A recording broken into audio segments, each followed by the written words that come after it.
They didn't yell. They didn't accuse. They just didn't invite me.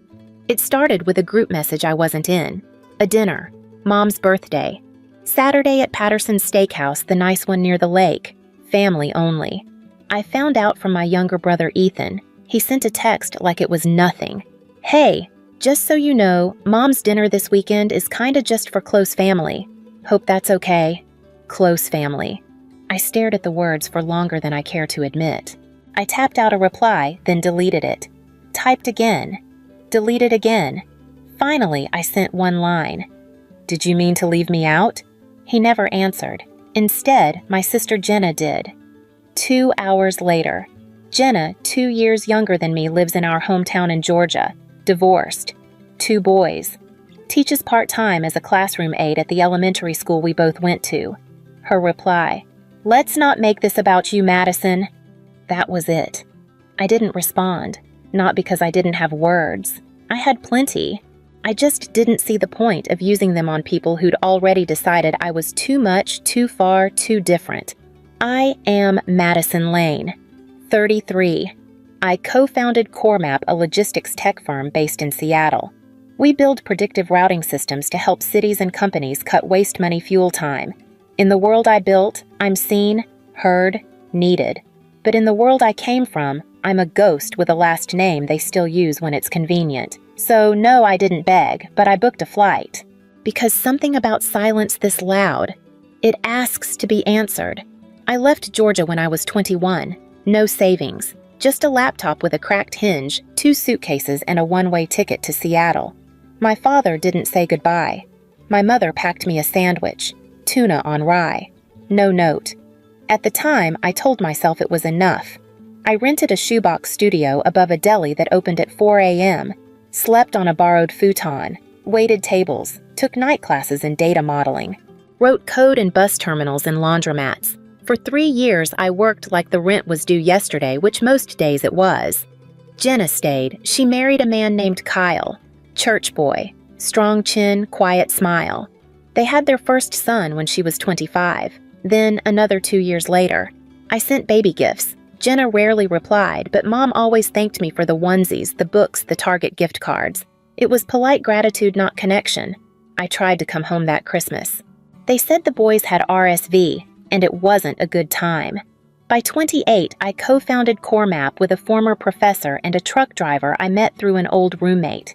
We built our first model on free public data and borrowed servers. It broke constantly, but when it worked like nothing else.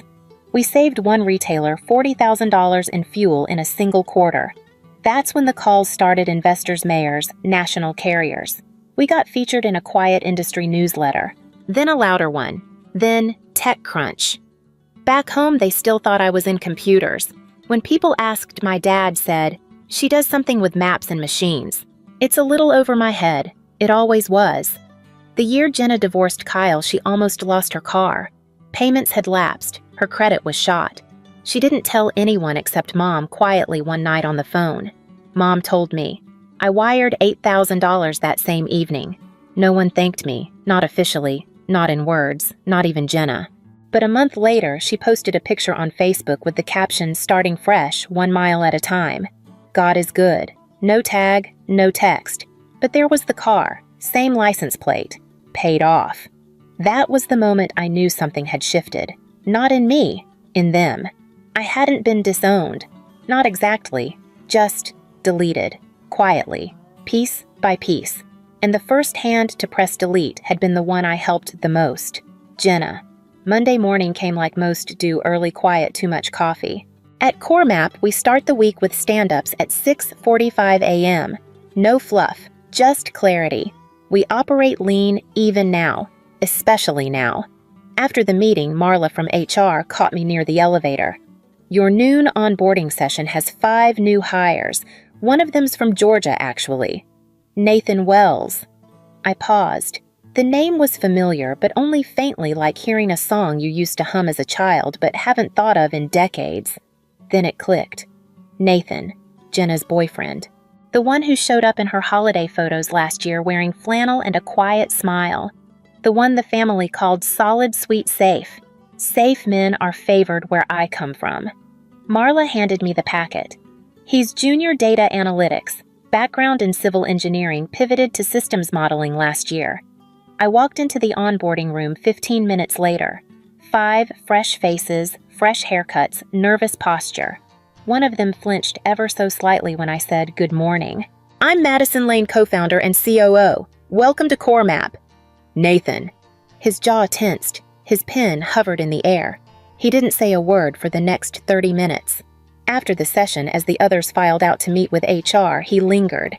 "Miss Lane, I mean Madison," he said. "Madison's fine. Unless you plan on making the onboarding difficult?"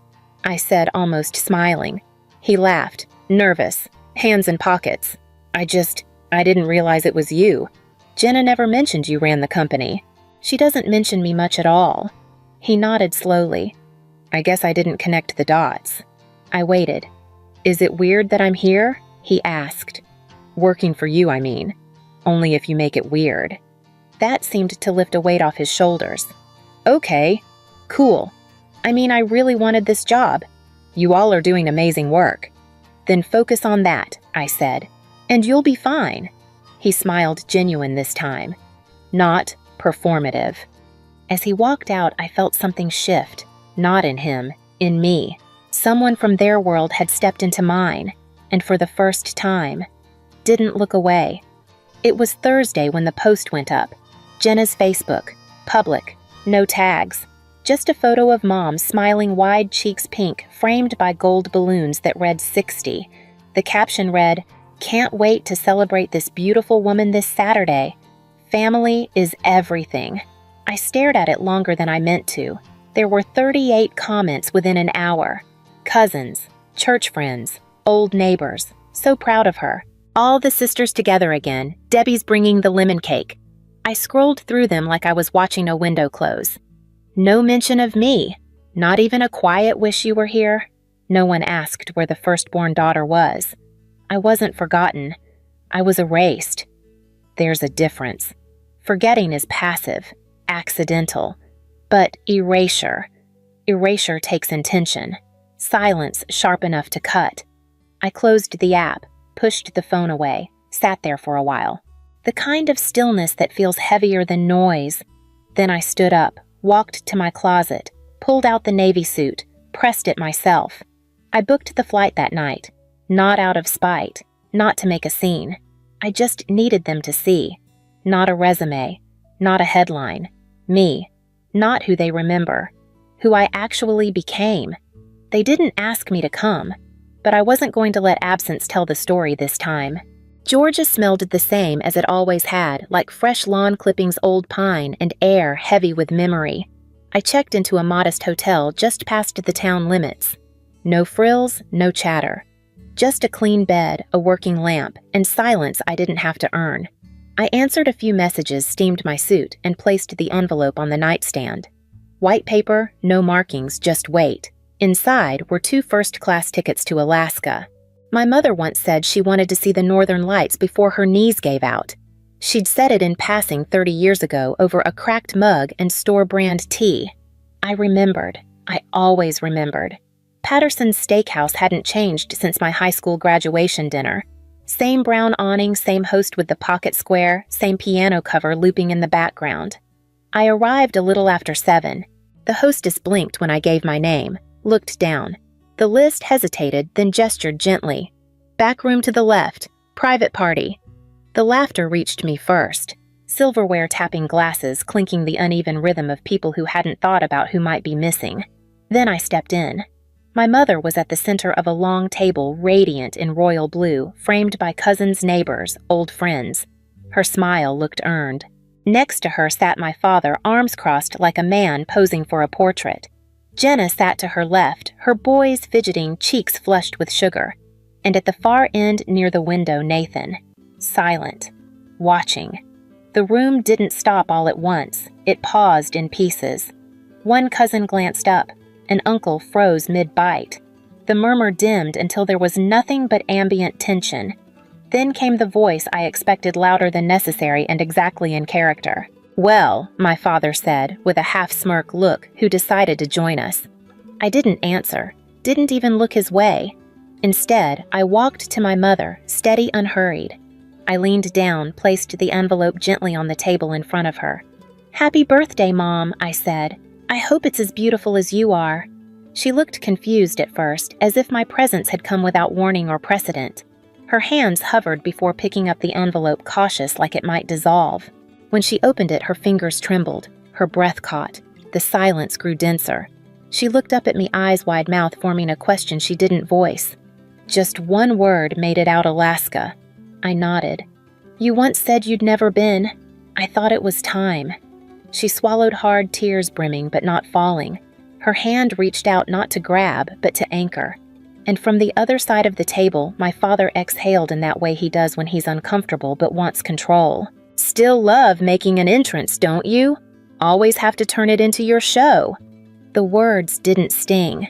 Not this time, because the room wasn't only looking at him anymore. The silence didn't break. It shifted. Not shattered like glass, but bent like heat. Uneasy, visible, hard to name.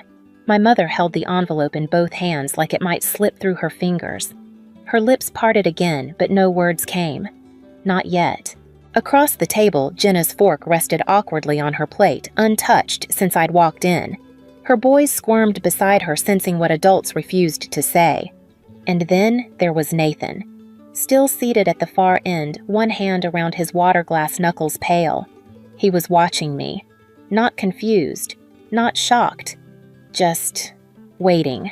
My father, unfazed, took a sip of wine, cleared his throat like he was getting ready to toast. "Nice gesture," he muttered. "Still prefer postcards myself." It was the kind of line that once would have drawn a laugh, a polite one at least. This time no one moved. Then Nathan stood, not abruptly, not like a man fueled by drama. He simply rose, straightened his collar, and looked straight at my father. "She didn't make this about herself," he said, voice steady, clear. "You did." My father blinked. A cousin leaned slightly forward. Nathan didn't look away. "That's Madison Lane," he continued, co-founder and COO of CoreMap, one of the fastest-growing AI logistics companies on the West Coast. She's not just impressive, she's respected, she's fair, and she's the reason I took this job. Now every head turned, some toward me, some toward Jenna, whose face had flushed a shade paler. Nathan glanced at her, then back at the room. I applied months ago, before I ever connected the name. And when I realized who she was, I was proud. I still am. The silence in the room shifted again. This time it leaned. He wasn't finished. "You talk about family like it's something that never changes, but real family evolves, learns, includes." Madison didn't walk away. You pushed her out. And even then, she built something the rest of us now benefit from, including me. He sat down. No applause, no affirmations. Just the weight of his words settling like dust in sunlight. I looked at my mother. Her eyes hadn't left me. Her hands still rested on the envelope like it was a lifeline. She didn't speak. She didn't need to. I turned to Jenna. She didn't look back. She was staring into her water jaw, locked lips thin. The boys beside her didn't ask what was happening. They already knew. My father was still. Not stiff, not angry, just still. And for the first time in my life, I saw him without the armor. No role to play, no sarcasm to hide behind. Just a man staring at something he'd spent years pretending wasn't there. I reached for my bag, rose from my seat. "I won't stay long," I said quietly to my mother. "I just wanted to see you smile." She reached up, squeezed my hand with both of hers. "You did," she whispered. As I turned to leave, my heels echoed against the tile. Not loud, but unmistakable. No one followed. No one called my name. And that was fine, because this time, I wasn't leaving in silence. I was leaving seen. That night, I didn't cry. I took off my heels, ordered grilled salmon from room service, and opened my laptop. The Q2 forecast was steady. Our new routing models were outperforming expectations, and 2 municipal contracts had just cleared legal. On paper, everything was fine. At 9:40 p.m., the hotel phone rang. The front desk clerk said there was a woman asking for me. said her name softly. My mother. She arrived holding a plastic container wrapped in a dish towel. Inside were lemon squares, her signature. Uneven edges, cracked sugar tops, soft and sweet and utterly hers. She lingered at the door, unsure if she was allowed in. I let her. She looked around the room like she was seeing a piece of me for the first time. Said something quiet about how I always liked clean spaces. I replied she always liked sugar. We both smiled. Not wide, not warm, just enough. We didn't mention the dinner. Not yet. Instead, we talked about Alaska. I described the cruise, small quieter built for watching sky instead of shopping. She asked more questions than I expected. About the company, my team, the work. She wasn't just filling space. She was trying. Eventually, her hands folded in her lap. Her voice dropped. She said she hadn't realized how much I'd been carrying all these years. I told her no one had asked. She nodded, not to argue, but to accept. Said they'd tried to keep me small because it made me easier to understand. She called that a mistake. I didn't rush to forgive, but I didn't push her away either. She asked if she could visit Seattle sometime. I said yes. 4 days later, my phone buzzed with Jenna's name. I hesitated, answered. She didn't waste time with pleasantries. Just said she wasn't sure why she called, or maybe she did. Nathan had told her everything. Not just what he said at the party, but how he described me afterward. How I carried myself, led, showed grace under fire. It shook her. She admitted she had never thought of me as someone strong, just someone stubborn. Said my leaving had always felt like abandonment. But now she wondered if it had been survival. I let her speak. I let the silence fill the space between her realizations. She told me she used to resent me for changing while she stayed still. It made her feel small. I told her she wasn't small, just still becoming. She exhaled like letting go of something she didn't know she was holding. Said Mom wanted to visit me, then added softly that maybe she did too. I said they were both welcome. Right before she hung up, her voice caught again. She told me she was proud of me. Not just for succeeding, but for never making her feel less, even when she had tried to make me feel invisible. When I returned to Seattle that Friday, the hotel had left an envelope for me at the front desk. No return address. Just my name in my father's handwriting firm, exact, unmistakable. Inside, a single page. He wrote that I turned out different than he expected. Maybe even better. Said he didn't know how to apologize for the ways he'd underestimated me. That perhaps he didn't deserve to. But Mom had told him I was building something real. He said he believed her. And then this, you always had that stubbornness. I mistook it for rebellion. Turns out it was vision. No signature, no warmth, but no denial. And for a man like him, maybe that was all he could give. Maybe that was enough. That summer, I bought my first home in Marin County. It sat at the edge of the redwoods' sunlit quiet, overlooking a curve of the bay where the water turned silver at dusk. The floors creaked in the right places. The air smelled like eucalyptus and salt. It wasn't grand, it was enough. On move-in day, the team surprised me with a gift. A framed canvas print deep blue with white lettering. A quote I'd said once during a late-night planning session, half laughing, half exhausted, build so well they can't look away. It hung above my desk now. Just beneath it, in a smaller frame, was a yellow Post-it note slightly curled at the edges, ink smudged at the corner. On it, written in Nathan's careful handwriting, were 4 words. She's my boss. I never asked who saved it. I just knew it mattered. Not because it proved anything, but because it came from someone who had once been on the other side of the story and chose to speak up. The real story wasn't that I showed up. It's that I stayed steady long enough for the silence to collapse on its own. I didn't need to shout, didn't need to reclaim a seat at the table. I built a better one, then left the door unlocked. 5 years later, when my mother turned 65, we celebrated on my patio under string lights and soft jazz. Jenna brought the cake. Nathan ran the slideshow. My father sat in the corner quiet but present, watching. As the evening faded into dusk, he approached me. Hands in his pockets, eyes soft with something between memory and apology. He didn't say much, just handed me an old photo me at age 10 building a company out of shoeboxes and tape Smart Moves ink, scrawled in red marker. On the back, he'd written, "Turns out you always knew." We stood there a while, not as enemies, not quite as family, just as people finally seeing each other. I didn't come back to be forgiven. I came back so no one could say I disappeared, not again. I didn't need to be welcomed back. I just needed the truth to stay in the room after I left. Have you ever returned not for forgiveness, but to prove you never left? If this spoke to something you've held in for years, just leave one word below. We'll understand.